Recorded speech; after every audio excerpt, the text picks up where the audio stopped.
The year was 2387. For 300 years, the Galactic Empire had ruled every corner of the known universe with an iron grip. From the frozen moons of Zethar Prime to the burning gas clouds of the Velian Nebula, no civilization dared to breathe without the Empire's permission. Thousands of star systems, hundreds of alien species, and trillions of lives, all bowing under one flag. One throne. One name. Emperor Valdros III.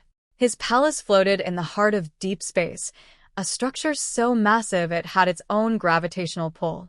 It was called the Eternal Throne, a space station the size of a small moon, wrapped in black armor plating and crowned with golden spires that caught the light of 3 suns. Inside that palace, Valdros sat every single day making decisions that shaped the fate of entire worlds. He ended wars with a signature. He started them with a whisper. Nobody questioned him. Nobody dared. The Empire's military was called the Iron Fleet, 40,000 warships, each one more powerful than an entire planet's defense system. Their generals were feared. Their soldiers were trained from birth. Their weapons could shatter a moon in under 6 minutes. The Iron Fleet had not lost a single battle in over 150 years. Some said they were unbeatable. Others said they were gods in armor. But on a quiet Tuesday morning, everything changed. Deep in the monitoring station on the outer edge of the Empire's border, a young analyst named Marcus Webb was sitting at his console, sipping cold coffee and scrolling through routine data logs. Marcus was 26 years old, thin, always tired, with dark circles under his eyes that never seemed to go away no matter how much he slept. He had been assigned to this station for 8 months, and absolutely nothing interesting had ever happened here. The most exciting thing he had seen was a meteor cluster shaped like a duck. He called it Gerald. Marcus had just started humming a song to himself when his console beeped. He ignored it. Consoles beeped all the time. Cosmic radiation. Passing debris. A confused satellite. He took another sip of coffee. It beeped again. Louder this time. He leaned forward slightly, one eye on the screen, still not fully paying attention. Probably another false reading from Sector 9. The sensors there had been glitching for weeks. He had filed 3 maintenance requests. Nobody had responded. Classic. Then the third beep came, and it wasn't a beep at all. It was a scream. Every single alarm on the entire monitoring station exploded to life at exactly the same moment. Red lights flooded the room. The walls shook. Every screen on every console switched to the same reading, the same coordinates, the same impossible number. Marcus stood up, so fast his coffee cup hit the floor. He stared at the screen. He blinked. He looked away. He looked back. The reading was still there. A vessel. A single vessel. Appearing out of absolutely nowhere. Not from a jump point. Not from a wormhole. Not from any known travel method in any database the Empire had ever built. It had not decelerated from faster-than-light travel. It had not emerged from hyperspace. It had simply appeared. One moment, empty space. The next moment, something was there. And the size of it made Marcus's stomach drop through the floor. The vessel was 47 kilometers long. The biggest ship in the entire Iron Fleet, the Emperor's Wrath, their most powerful battlecruiser, was 9 kilometers long. This vessel was more than 5 times larger. It was not shaped like any ship Marcus had ever seen in any catalog, any history book, any war archive. It was long and narrow at the back, widening at the front into something almost like 2 open arms reaching outward. Its surface was completely smooth, no visible weapons, no engine ports, no docking bays. Just smooth, dark metal that seemed to absorb light rather than reflect it. And it was just sitting there. Not moving. Not firing. Not communicating. Just there. Marcus's hands were shaking as he reached for his communication panel. He had one direct line he had never used before, a line that went straight past every military rank, every secretary, every waiting room, directly to the office of Fleet Admiral Harlan Cross, the Supreme Commander of the Iron Fleet. He pressed the button. It connected in 2 seconds. "This better be worth your career," came the cold, clipped voice of Admiral Cross. Marcus swallowed hard. "Sir," he said, his voice barely steady, "we have a contact." Outer border, Sector 14. A single vessel. Sir, I need you to see this reading yourself because I don't think anyone is going to believe me if I just say the number out loud. There was a pause. Send it. Marcus transferred the data. The silence that followed lasted exactly 11 seconds. Marcus counted every single one. Then Admiral Cross spoke again, and for the first time in 20 years of military service, his voice carried something Marcus had never heard before in anyone of his rank. Fear. Lock the border, Cross said quietly. Wake the fleet. Wake the Emperor. Wake everybody. Of SYMJHY. This changes everything. Within 40 minutes of Marcus Webb's call, the entire outer border of the Galactic Empire was locked down. No ship entered. No ship left. Every communication array within 3 sectors pointed itself toward one single location, the coordinates in Sector 14 where the mysterious vessel sat, still perfectly motionless, still perfectly silent, still refusing to be anything other than impossible. Fleet Admiral Harlan Cross was 61 years old. He had fought in 14 wars. He had survived 3 assassination attempts, 2 planetary bombardments, and 1 catastrophic fleet engagement where he had lost half his ships and still managed to win. His face was a road map of scars. His hands were steady even when bombs were going off 10 feet away. Officers who served under him said he was made of something harder than steel, that fear simply didn't exist inside him the way it existed inside other men. But as he stood in the war room of the Eternal Throne and stared at the data Marcus had sent, something shifted behind his eyes that none of his officers had ever seen before. He studied the readings for a long time without speaking.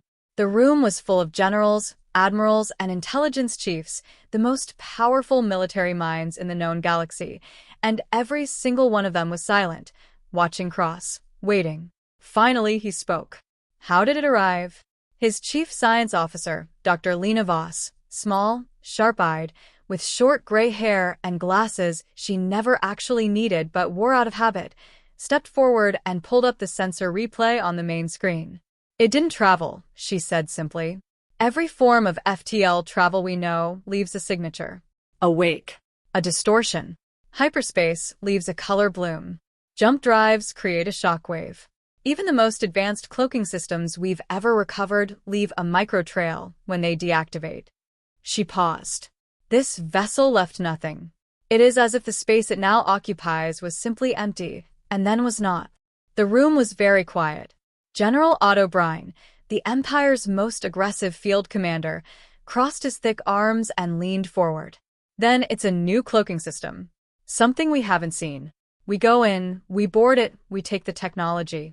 Problem solved. You want to board a 47-kilometer ship, Dr. Voss said flatly, that we know nothing about, that appeared from nowhere, that is currently sitting at the edge of our border doing absolutely nothing, and your plan is to immediately board it.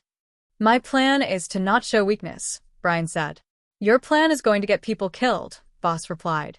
Cross raised one hand, and both of them went quiet immediately. We observe first, he said. We send a scout wing. 12 ships.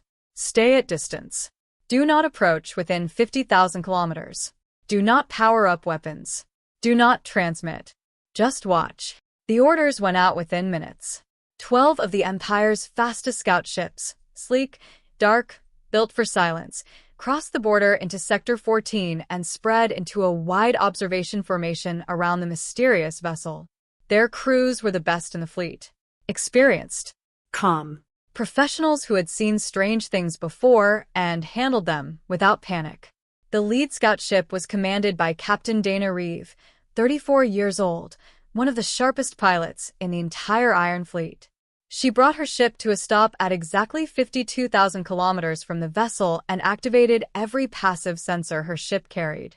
For 20 minutes, she and her crew observed in silence. The vessel did nothing. It simply sat there, enormous and dark and still, like a sleeping animal that didn't know it was being watched, or like something that knew very well it was being watched and simply did not care. Dana sent her first report back to Cross. No heat signature. No power readings. No crew life signs. No movement. Nothing. Sir, this thing looks completely dead inside. like it's been sitting here forever. Cross read the report. He read it twice. Then he looked up at Dr. Voss. A derelict? Possibly, she said carefully. Or it wants us to think that. How long do we wait? General Brine asked impatiently. Cross was about to answer when every screen in the war room flickered at exactly the same moment. Every communication channel opened simultaneously. Every speaker in every room across every ship in the fleet crackled with the same sound, a deep, resonant hum that climbed slowly in pitch until it settled into something that felt almost like language, almost like music, and almost like nothing any of them had ever heard before. And then a voice came through. Not translated. Not scrambled. Not filtered through any conversion algorithm. Plain, clear, perfect English, or rather, the Empire's standard language, as if whoever was speaking had been studying it for years. We have been watching you build your empire for a very long time, the voice said. It was calm. Neither male nor female. Neither young nor old. It carried a weight that made the air in the room feel heavier. We have been patient. We have waited. But patience has a limit, and yours has been reached. Caro, the accounting begins now. Then the channel closed. And the vessel, for the first time since it appeared, began to move. The personal chambers of Emperor Valdros III were located at the very center of the Eternal Throne, surrounded by 40 layers of armor plating, 12 independent shield generators, and 500 elite palace guards who rotated shifts every 4 hours and had never, not once in the station's 300-year history, allowed a single unauthorized entry. Emperor Valdros was a large man, broad-shouldered, thick-necked, with heavy hands that looked more like a laborer's than a ruler's. He was 58 years old, but moved like a man of 40. His eyes were a pale, cold gray, the kind of eyes that made people feel like they were being measured, calculated, and filed away. He had ruled the empire for 22 years, inheriting the throne from his father, who had inherited it from his father before that. He did not believe in fear. He believed in power. Power was the only honest language in the universe, he always said. Everything else, diplomacy, negotiation, alliance, mercy, was just power with a mask on. When Cross woke him at 0300 hours with the words, "Your Majesty, we have a situation at the outer border that requires your immediate attention," Valdros did not panic. He put on his robe, walked to the war room at a calm, unhurried pace, and sat down at the head of the long table without saying a single word. He listened to the full briefing. He watched the sensor data. He read the ship's readings. He heard the recording of the mysterious voice once, then again, then a third time. He sat with his thick fingers laced together on the table and his pale gray eyes moving slowly from face to face around the room. When the briefing was finished, the room went silent, waiting for him. "One ship," he said finally. "Yes, Your Majesty," Cross said. "One ship sent to intimidate an empire of 40,000 warships." "That would appear to be the case, sir." Valdros was quiet for a moment. Then the corner of his mouth moved, not quite a smile, but something close to contempt. "Either they are supremely confident," he said slowly, "or supremely stupid. Either way," he unfolded his hands and placed both palms flat on the table. "They will learn the same lesson every enemy of this empire has learned. There is no version of the story where we are the ones who bow." General Brine straightened up with barely concealed satisfaction. But Cross kept his eyes on the Emperor. "Your Majesty, the transmission. The fact that they broadcast in our language. That they said they've been watching us. The appearance method. None of this fits any known civilization in our databases. We have no intelligence on this vessel or whoever operates it. Engaging without. Send the Third Armada," Valdros said simply, cutting Cross off without raising his voice. "Full combat formation. Weapons hot. If that vessel does not identify itself and stand down within 1 hour of their arrival, destroy it." Cross held the Emperor's gaze for 3 full seconds, which was already 2 seconds longer than most people could manage. Then he nodded once and turned to carry out the order. The Third Armada was not the Empire's largest fleet. That was the first. But it was widely considered the most battle-hardened. 800 warships. Veterans of the Velian Campaign, the Zethar Rebellion, the Outer Rim Purge. Ships with battle damage welded over and painted gray and worn like badges of honor. Crews who had seen things that would have broken lesser soldiers and come back asking for a second tour. Within 3 hours, they were moving. From their staging point near the Kalan system, 800 warships accelerated in a coordinated formation that looked from a distance like a dark wave rolling across the stars. At its front, the flagship ISS Dominion cut through space like a blade, its hull absorbing light the same way a black hole absorbs everything that gets too close. The admiral in command of the Third Armada was Vice Admiral Petrus Solis, tall, precise, with dark hair pulled back tight and a reputation for never wasting a word or a missile. She stood on the bridge of the Dominion and watched the coordinates on her screen resolve as her fleet came into range of Sector 14. And then she saw it. Even on a screen, even in the compressed data of a long-range sensor display, the vessel's presence hit her like a physical thing. She had commanded warships for 20 years. She had approached enemy fleets of hundreds. She had stared down dreadnoughts 3 times the size of her own flagship. She had never felt small before. She felt small now. All ships, combat formation Alpha, she said, her voice perfectly controlled. Hold at 75,000 kilometers. Power up weapons. Open a channel. The channel opened. Unidentified vessel, Solis said clearly. You are operating in territory controlled by the Galactic Empire. You are directed to identify yourself, state your origin and your intentions, and stand down immediately. You have 60 minutes to comply before we are authorized to use lethal force. This is your only warning. Silence. The vessel was still moving, slowly, almost lazily, drifting toward the interior of the Empire's border. Not aggressively, not charging, simply moving, like something that hadn't decided yet exactly where it wanted to go. 50 minutes passed. The Third Armada held formation. 58 minutes. 59. 60 minutes, Admiral, her tactical officer said quietly. Solis looked at the vessel on her screen for a long moment. Something in her gut said don't. It was the same instinct that had saved her life 3 times before in situations where the logical choice was also the wrong one. But she had her orders. All ships fire. 800 warships opened fire simultaneously. The space between the fleet and the mysterious vessel lit up like a star being born. Thousands of energy beams, missile salvos, plasma charges, railgun projectiles all converging on a single target in a wall of destruction that had, in the entire history of the Iron Fleet, never failed to reduce anything to dust. Every shot hit. Every single one. And the vessel, Caro, did not even shake. Petrus Solis stared at her screen. She had given the order. 800 ships had fired. The combined firepower of the Third Armada, enough energy to crack a small moon's crust, had struck that vessel dead on. She had watched every impact register on her sensor array. Direct hits across the entire hull. Not a single shot had missed. And the vessel continued moving as if nothing had happened at all. No shield flare. No hull breach. No explosion. No deceleration. Not even a change in its slow, unhurried drift toward the interior of the Empire's border. The surface of the vessel hadn't even been scratched. It looked exactly the same as it had before the attack, smooth, dark, and completely indifferent. Tactical, damage report, Solis said, her voice completely flat.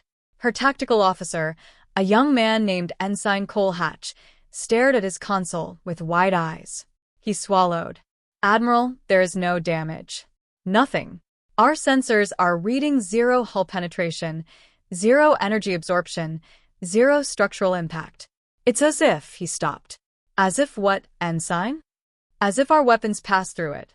Like it wasn't really there. But it is there. I can see it. The sensors confirm mass. It's physically present. It just, he shook his head. It didn't take any damage, Admiral. None. The bridge of the Dominion was completely silent. Solis turned back to the main screen and watched the vessel continue its slow drift. Then, for the first time since the Third Armada had arrived, the vessel changed. A light appeared on its hull. Deep, dark blue, almost violet, glowing in a long line down the center of the vessel's body, starting at the back and spreading toward the front like something inside it was waking up. Then another line appeared, then another, and another, until the entire ship was traced in that cold violet light, like veins filling with blood. "What is that?" someone on the bridge whispered. "Power signature," Hatch said, his voice cracking. "Admiral, it is generating an energy reading that is, I can't. Our scale doesn't go this high. I'm going to have to recalibrate." "How high?" Solis demanded. Hatch looked up from his console, and the expression on his face was not something Solis had ever seen from a trained Imperial officer before. It was genuine terror. "More power than our entire fleet combined, Admiral. By a factor of, I can't give you a clean number. The scale doesn't go there. It's like measuring the ocean in teaspoons." Solis immediately opened a channel back to Cross. "Admiral Cross, our weapons have had zero effect. The vessel is now powering up. I recommend immediate." She never finished the sentence. Because Caro, the vessel fired. It wasn't a beam. It wasn't a missile. It wasn't any weapon system Solis had ever seen described in any catalog. What came from the vessel was a pulse, a single, silent, expanding ring of dark energy that moved outward from the ship in every direction at the same time, rippling through space the way a stone ripples water. The pulse washed over the Third Armada. 212 ships, roughly a quarter of the fleet, simply stopped working. Engines off. Power off. Weapons off. Dark and silent and drifting, as if someone had reached into each one and unplugged it. Not destroyed. Not exploded. Just off. 212 crews sitting in suddenly dead ships, in the dark, in silence, with no power and no way to call for help. 212 ships down. Hatch's voice was barely a whisper.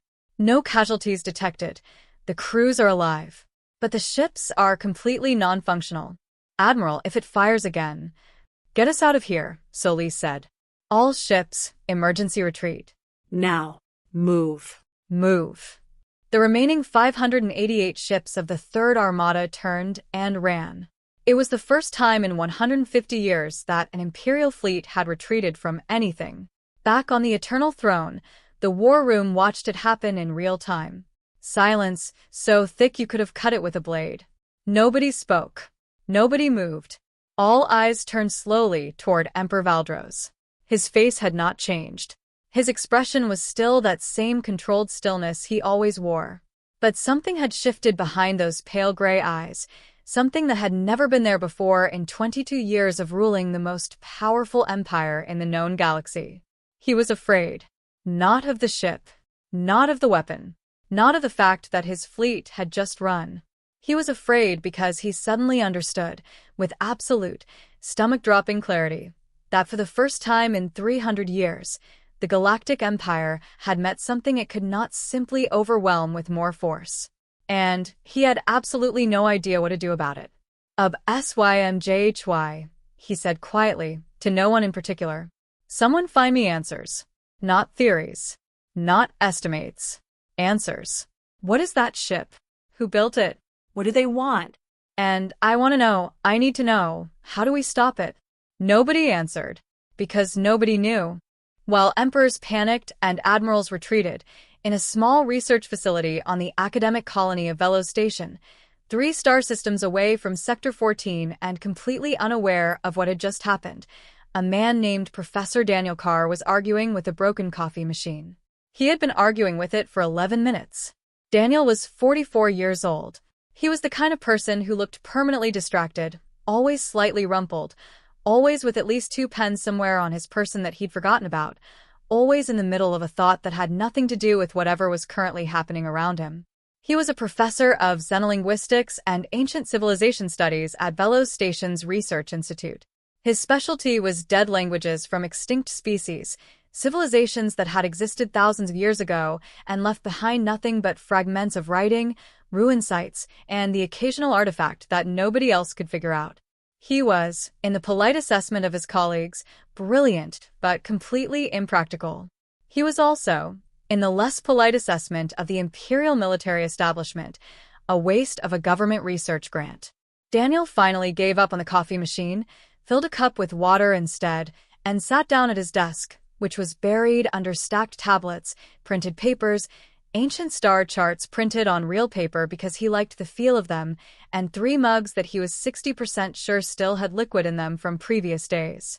He was in the middle of cross-referencing a fragment of writing recovered from a ruin site on the dead moon of Heron 4 when his communication terminal beeped. He ignored it. It beeped again. He kept working. It beeped a 3rd time, and the screen flashed red, priority override, which meant someone had gone through official channels with a military access code to force the connection open. He sighed deeply and accepted the call. The face on the screen was unfamiliar. A young military aide who looked like she'd been awake for 30 hours. Professor Carr? I'm Aide Vela Chun, Office of Fleet Admiral Cross. I need to ask you something, and I need you to take it seriously. Daniel looked at her over the rim of his water cup. I always take things seriously. I'm just rarely in the same room as the people who need me to. She blinked, then pushed forward. We have a transmission. A voice transmission from an unidentified vessel. The voice spoke in standard Imperial language, but there was something underneath it, a second layer in the audio. We've run it through 17 translation algorithms, and all 17 gave us different outputs. None of them made logical sense. Daniel put down his cup very slowly. He was no longer distracted. Send it to me, he said. Sir, this is classified. Send it to me or stop wasting my time, he said pleasantly, and meant every word. She sent it. Daniel played it once. Then he played just the secondary audio layer, stripped clean from the primary voice. He listened with his eyes closed, the way he always listened to language fragments, letting the sounds settle in his brain like sediment, not forcing meaning onto them, just letting them be what they were. He listened to it 4 times. Then he opened his eyes, and his face had gone very still. He had heard this pattern before. Not these exact sounds, but the shape of it, the rhythm, the tonal structure. He had spent 6 years studying exactly this pattern in the ruin fragments from Heron 4 and 2 other dead moon sites across the outer territories. It was a language so old that no living civilization had any record of the species that had spoken it. The ruins were dated at over 12,000 years old. Daniel called Vela Chun back. Your transmission has a secondary audio layer, he said, spoken in a language I have studied for 6 years. The species that originally spoke this language was considered to have gone extinct approximately 12,000 years ago. They were not a spacefaring civilization in any way we understood. They had no ships, no stations, no conventional technology. What they did have, based on the ruins, was something we never fully understood. An understanding of physics and space-time that was so advanced that we stopped trying to translate their technical texts because we didn't have the math to understand what they were saying. Vela Chun stared at him. Are you saying that vessel belongs to an extinct civilization? No, Daniel said simply. I am saying that vessel belongs to a civilization that we thought was extinct. There is a very significant difference between those two things. Caro, I need to get to that sector. Now. I need to hear the transmission again, live, if they broadcast again. Because if I'm right, he paused. The Empire has made a very serious mistake, and I might be the only person alive who can explain what these people actually said and what they actually want. What did they want? Vela demanded. What did the secondary layer say? Daniel was quiet for a moment. It said, roughly translated, we left. We watched. We warned. You did not listen. The children always burn what they are given. HFY and HFY. We come back to take it away. The line was silent. What does that mean? Vela said finally. It means, Daniel said quietly, that this empire is built on something that was never ours to take. And the original owners have come home. Daniel Carr was on a military transport ship within 4 hours of his call with Vela Chun. They had sent one of the fast courier vessels, small, sleek, no weapons, which told him that Admiral Cross was treating this with real urgency, but also real caution. Not a warship. A fast ship. Get him here quickly. Don't escalate anything. Good sign. Someone up the chain still had their head on straight. During the 12-hour journey to the Eternal Throne, Daniel did not sleep. He sat in the small cabin they gave him with every research tablet he owned spread around him and worked, pulling threads together that he had been pulling for years without ever expecting them to lead somewhere this enormous. The civilization from the Heron Four ruins, the one he had been studying, he had named them the Velhari in his private notes, from a word fragment that appeared repeatedly in their writing and seemed to function as a self-designation. 12,000 years ago, the Velhari had existed across a wide swath of the galaxy, though their remains were frustratingly sparse. No homeworld had ever been identified. No complete city. Only fragments, outposts, observation sites, what appeared to be temporary installations. For years, the academic community had assumed they were a small civilization, a minor species, one of hundreds that had risen and faded across galactic history. But Daniel had always suspected something different, because the fragments they had left behind were not the fragments of a small civilization. The mathematics embedded in their wall carvings, the parts that any scholar could read, described star systems with a precision that only made sense if they had navigated them personally. The maps they had carved into stone showed the entire known galaxy. Not a piece of it. Not an approximation. All of it. In detail so accurate it matched modern imperial star charts almost perfectly. A small civilization didn't map the entire galaxy. An extinct civilization didn't show back up with a 47-kilometer warship. There was something else, too. Something Daniel had found 3 years ago and had written a paper about that had been received by the academic community with the kind of polite silence that meant they thought he'd lost his mind. In the deepest level of the Heron Four ruins, below everything else, he had found a series of chambers that were sealed, not locked, not blocked, but sealed at a molecular level in a way that no known technology could replicate. When Imperial archaeologists had first discovered the ruins 80 years ago, they had forced those chambers open with cutting equipment. What was inside was now stored in Imperial vaults. Classified. Daniel had seen photographs, not the objects themselves, but the photographs. They were power cores. Hundreds of them. Perfectly preserved. Each one the size of a large table. Still active, still generating a low-level energy field after 12,000 years. The Empire's scientists had studied them for decades. They had never figured out how they worked. They had never been able to replicate them. But they had done something that Daniel, when he read the Velhari wall texts more carefully, understood with growing horror was an enormous mistake.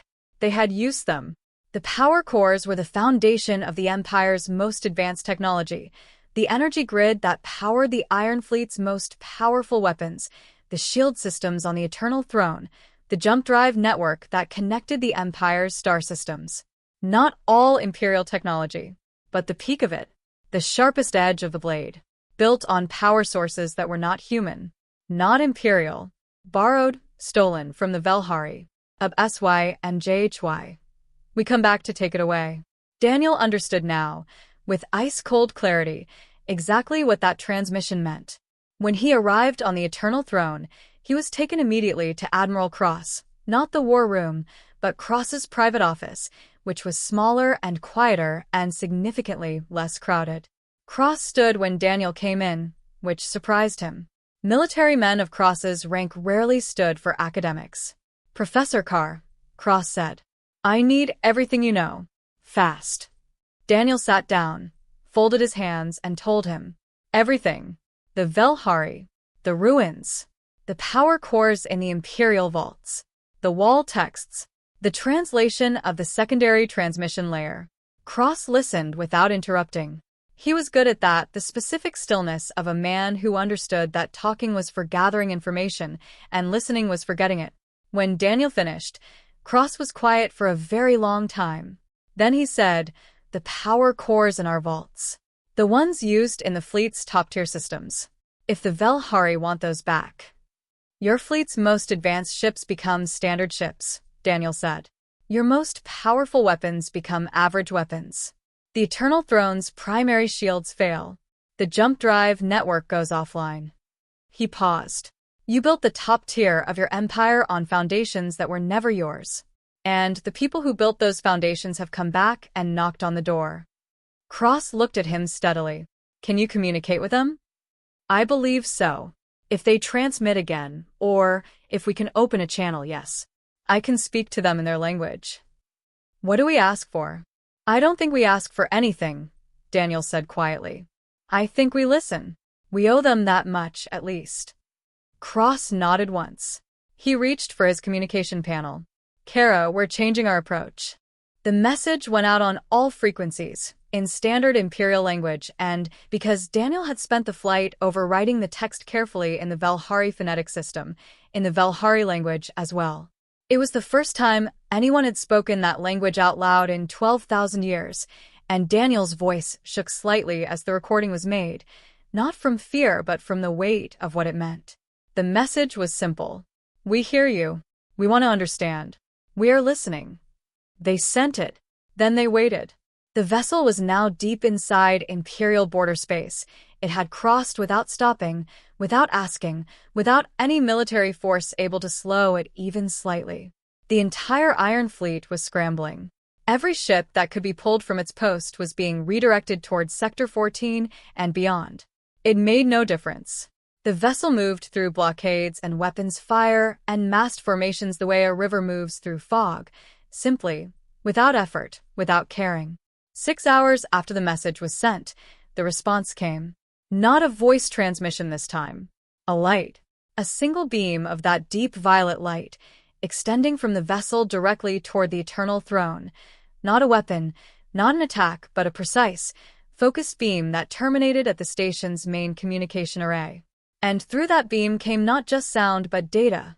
Vast, deep, structured data that overwhelmed the station's standard intake systems and had to be rerouted through 3 separate backup arrays before it could be managed. Daniel sat in front of the primary communication terminal with a headset on and his eyes closed, and he listened. His hands were trembling. Not because he was afraid. Because he had spent his entire adult life studying fragments of a dead civilization, piecing together scraps of language from broken walls, writing papers nobody read about a species nobody believed in, and now that species was talking to him. The voice was the same as the transmission. Neither male nor female, neither young nor old. Carrying that weight, that quality of enormous patience stretched to its very edge. It spoke in Velhari. Daniel listened. He translated, imperfectly, slowly, stopping to ask for repetition 3 times, filling in gaps with context from years of study, but he translated. This is what the voice said. We are the Velhari. We do not belong to your time. 12,000 of your years ago, we did not die. We left. The galaxy was young, and its children were still learning to stand.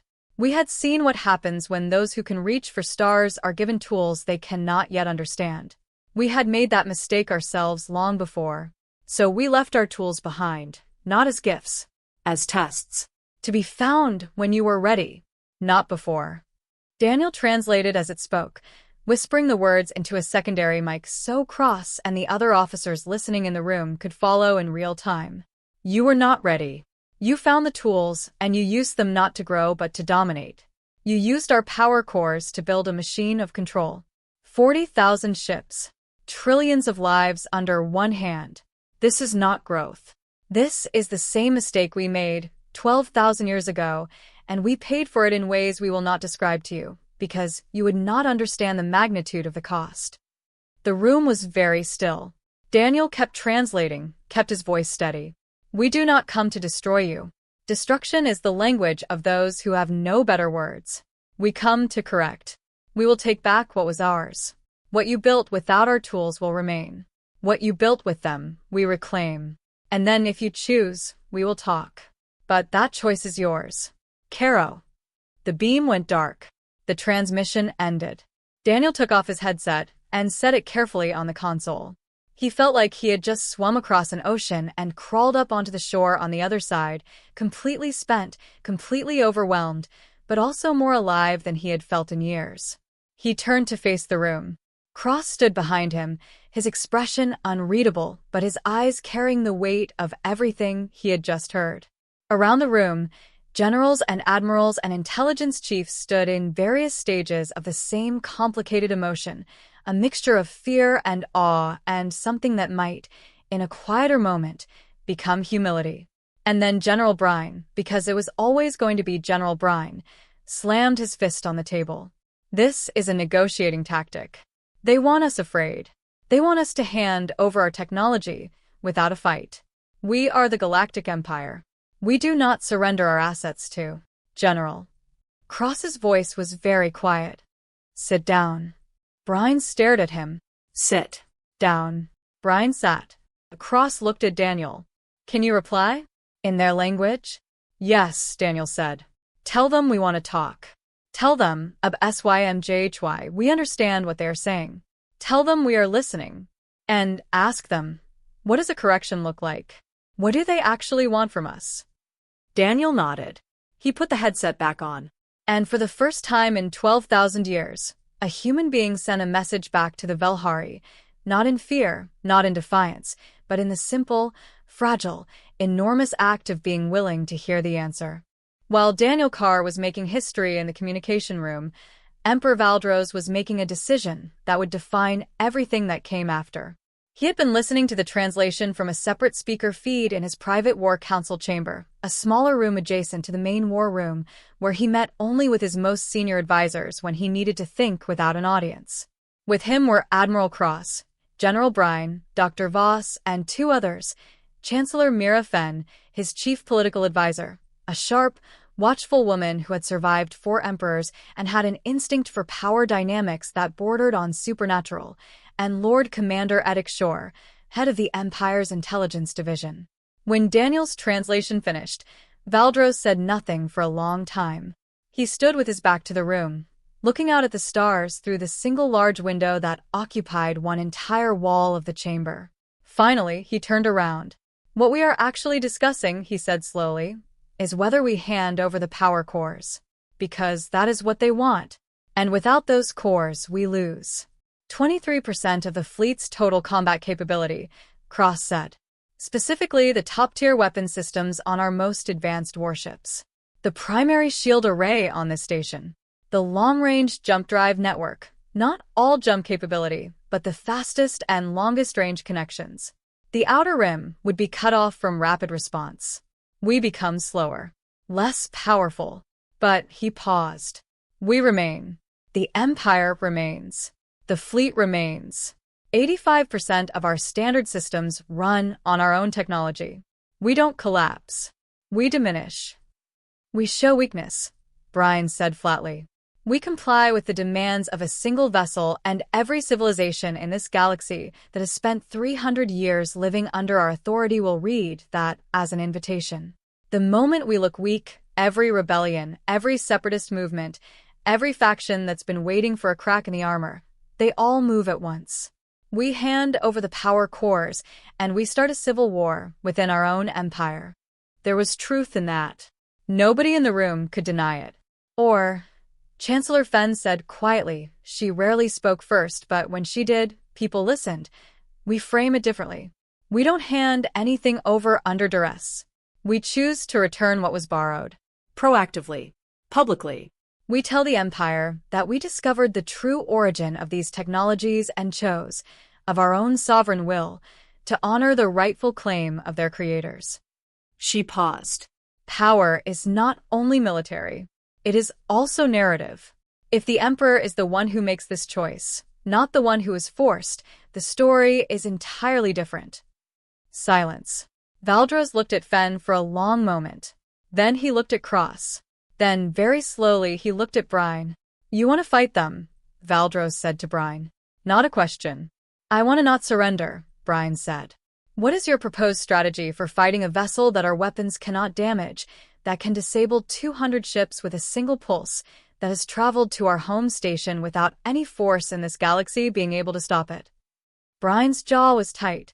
We find a weakness. Every weapon has a weakness. And while we spend months or years finding that weakness, if it exists, what does this vessel do to our empire? What does it do to the people living in those 40 star systems? Valdros's voice was calm, not angry, just precise, like a blade finding its edge. I did not build this empire to gamble it on a theory, General. He turned back to the window. I built it to last. The room waited. Caro, Valdros said finally. Arrange a full council session. I want the transmission transcript read into the official record. I want Dr. Carr in the room. And I want a communication channel to that vessel. Open and ready. He paused one final time. I am going to talk to them myself. The full council chamber of the Eternal Throne held 300 seats arranged in sweeping tiers around a central floor, and every single one of those seats was occupied when Emperor Valdros walked in. Admirals, generals, governors, diplomatic envoys from allied species, intelligence chiefs, the entire political and military architecture of the Galactic Empire gathered in one room. Daniel Carr stood on the central floor with a communication terminal in front of him and a headset around his neck, and the feeling of a man who had walked into the absolute last place he ever expected to find himself. Valdros walked to the center of the floor and stood beside Daniel, without ceremony. The channel opened. The violet beam connected to the station's array. The voice came through, and this time, through Daniel's simultaneous translation running on a secondary speaker system, the entire chamber heard both the original Velhari and Daniel's real-time translation. "You speak yourself," the voice said. "The one who rules." "I speak myself," Valdros said. Daniel translated his words into Velhari as he spoke them, a strange, double-layered conversation that made the whole chamber feel like something between a summit and a ritual. "This is progress," the Velhari voice said. "The last ruler of this empire sent weapons. You send words. This is a small difference. But small differences matter." "I want to understand what you are asking," Valdros said. "Not to negotiate. To understand. What do you actually want from this civilization, from this empire, beyond the return of the power cores?" A pause. Longer than the others. "Nothing," the voice said. "And everything." "Explain." "We want nothing that is yours. We want everything that was ours. The cores. The 12 vault sites across your territory where other Velhari materials are being stored and studied. Our ruins, not to be excavated and removed, but to be left alone. This is all." "And after? After we return these things?" Another pause. "After, we talk. Not about what you owe us. Not about punishment. About what comes next. You have built an empire on stolen foundations, and it has made you powerful, but it has not made you wise. Wisdom is not a thing we can give you, but we can offer if you choose to accept what we offered the last civilization we found standing on borrowed power." "What did you offer them?" The voice was quiet for a moment, a different quality of quiet than before. Something in it shifted. "They refused before we could offer it. They attacked us. They destroyed themselves trying to destroy us. Their star system is the one your records call the Velian Nebula. There is nothing there now but gas and memory." The chamber was completely silent. Everyone understood what had just been said. The Velian Nebula, one of the most famous astronomical features in the known galaxy, a vast, beautiful cloud of glowing gas, was not a natural phenomenon. It was a graveyard. Daniel's voice had gone very quiet as he translated. He could feel the weight of every person in the chamber landing on the same realization. Valdros stood perfectly still for a moment. "Then, what did you want to offer them? What do you offer us?" "Knowledge," the Velhari voice said simply. "Not our technology. Your people are not ready for that, and we will not make the same mistake twice. But knowledge, understanding, the real shape of what this galaxy is. What exists beyond the edges of your charts. What is coming toward this part of the universe from the deep dark that none of your telescopes can see yet. And how, if you choose to stand together rather than under one throne, you might survive it." The silence in the chamber now was different from any silence that had come before it. Valdros stood on the central floor of his council chamber, with 300 of the most powerful people in the known galaxy listening, and he was quiet for a very long time. Daniel watched him. He saw the exact moment when the Emperor, this man who had ruled with absolute power for 22 years, who believed power was the only honest language, understood that he was being given a choice between the Empire and the future, between the throne and the galaxy, between the story he had always been the center of and the much larger, older, stranger story that had always been going on around him. Valdros turned to look at Daniel. Not for translation. Not for help. Just for a moment, as if he needed to see another human face. Daniel gave him the smallest nod. Valdros turned back to the channel. "Ub SYMJHY," he said quietly. And then in Velhari, Daniel had taught him the phrase during their brief exchange before the session. He repeated it. HFY. We are listening. What happened next was not what anyone in the galaxy expected. The war that every news feed was screaming about, the new galactic conflict, the mysterious vessel, the fleet retreat, the Empire in panic, did not happen. Not in the way anyone predicted. What happened instead was 3 weeks of the most extraordinary and quietly historic conversations that had ever taken place in the known galaxy. Daniel Carr barely slept. He existed on bad station food and the occasional cup of coffee and the absolute electric aliveness of doing the thing he had trained his whole life for, translating between two civilizations, bridging 12,000 years of silence, turning incomprehension into understanding one fragile sentence at a time. The Velhari sent 2 representatives aboard a small vessel, small by their standards, which meant it was still 3 times the size of an Imperial shuttle, to the station for direct talks. They did not look the way anyone expected. They looked almost human, in the way that a mountain almost looks like a hill. Tall, thin, with skin the color of deep water and eyes that were entirely silver. No pupil, no iris, just 2 smooth silver mirrors that reflected everything in the room. They moved slowly and deliberately. They spoke in their own language, but with a patience that felt ancient. Their names, or rather, the closest approximation Daniel could produce in Imperial pronunciation, were Suveth and Carey. Suveth was the one who had spoken in the initial transmissions. Up close, the voice carried even more weight, the quality of something that had seen an enormous amount of time and was not particularly hurried by any of it. Carey was quieter, more watchful, and had the disconcerting habit of looking at whoever was speaking as if they were an extremely interesting but not very large thing in a very large landscape. The vault sites were identified. The power cores and other materials were cataloged. The return would take 4 months of logistics, not because the Velhari demanded urgency, but because they were very precise about how their materials were handled and transported.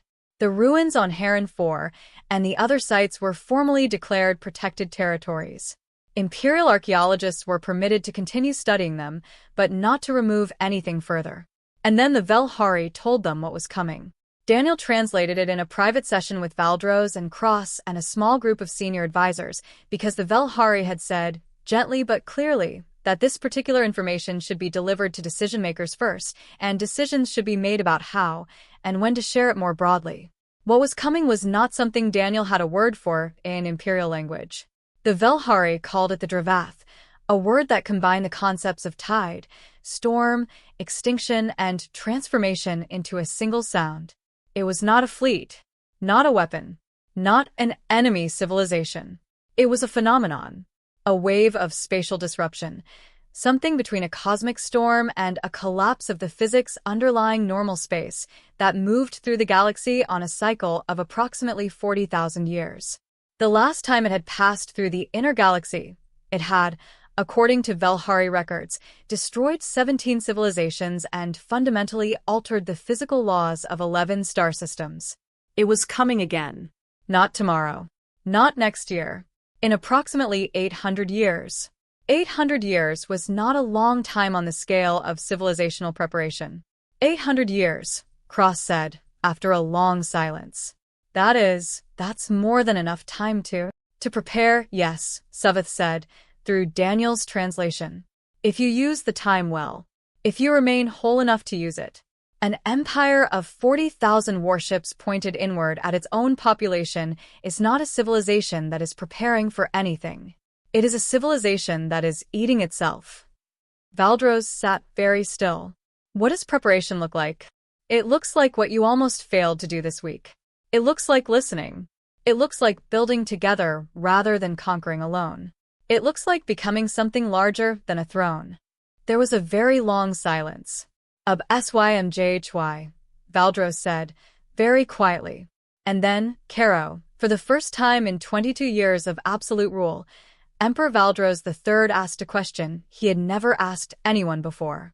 Tell me what to do. General Otto Brine resigned from military service 12 days after the Velhari talks concluded. He submitted his resignation in writing, which was the proper procedure, and in it he said nothing about the talks or the Velhari or the Emperor's decisions.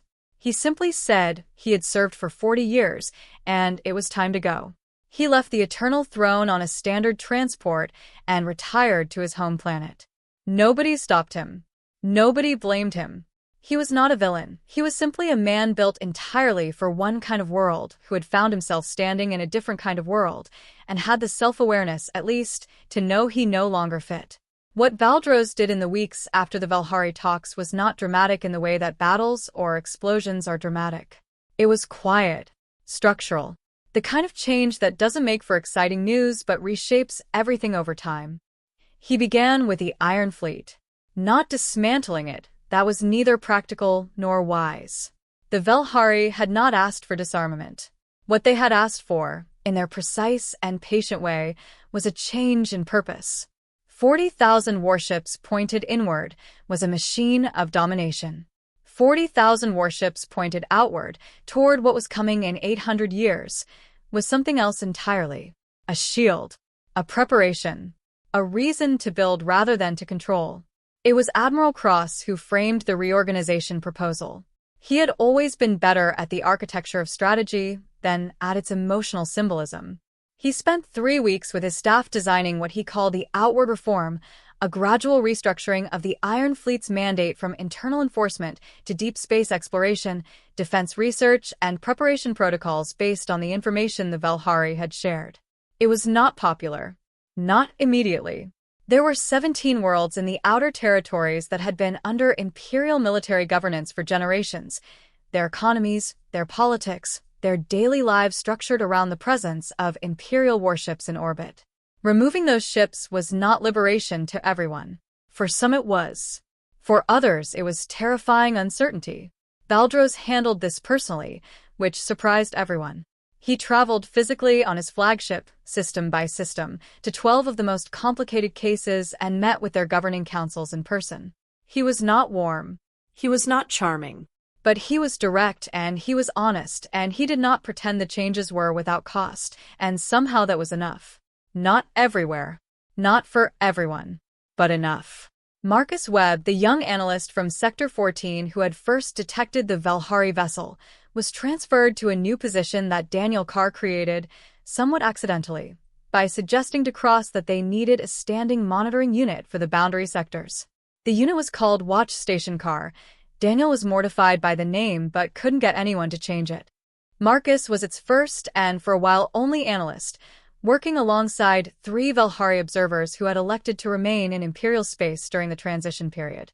He no longer drank cold coffee and tracked asteroid clusters shaped like ducks. He tracked the deep dark beyond the edge of the galaxy's charts, watching for the first whispers of something 800 years away, building databases and recording instruments that would outlast him by centuries. He found purpose in it. Real purpose. The kind that made you get up in the morning with something in your chest that felt different from dread.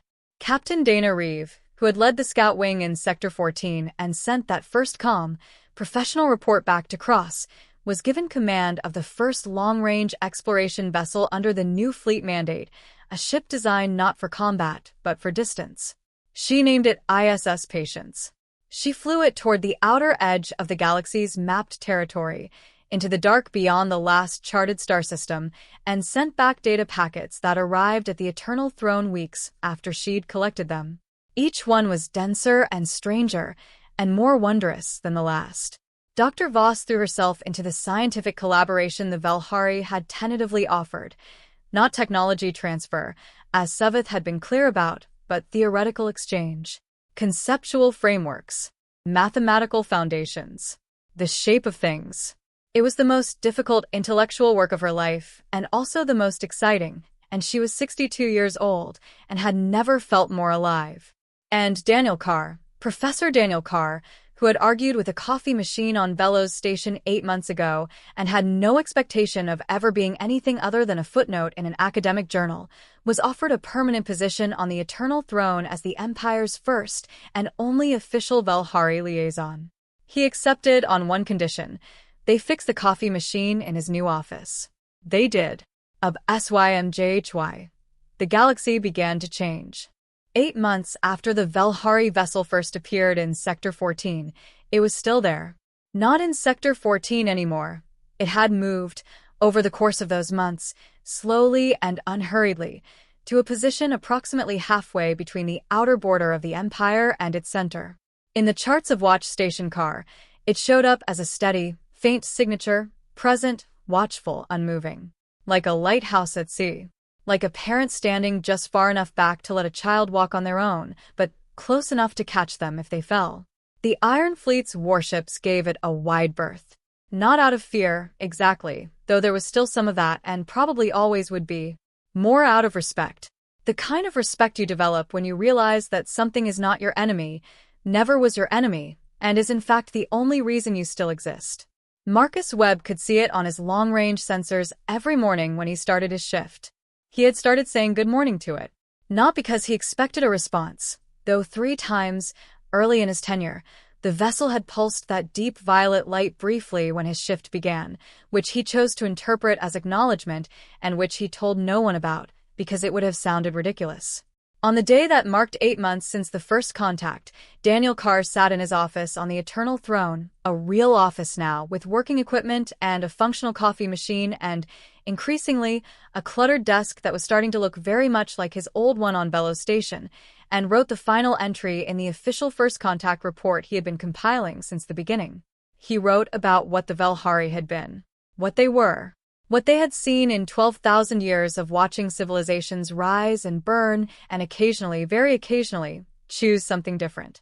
He wrote about the Dravath and the 800 years and the preparations being made and the conversations still happening and the distance still to travel. He wrote about an emperor who had chosen at the most difficult possible moment to ask tell me what to do instead of bring me more weapons, and what that choice had cost him politically and what it might eventually mean for the galaxy. He wrote about a young analyst who had found a vessel on a routine monitoring shift and called it in with shaking hands, and in doing so had changed the course of history. He wrote about a captain sailing toward the unknown with a ship called Patience. He wrote about a general who had resigned not in defeat but in honesty.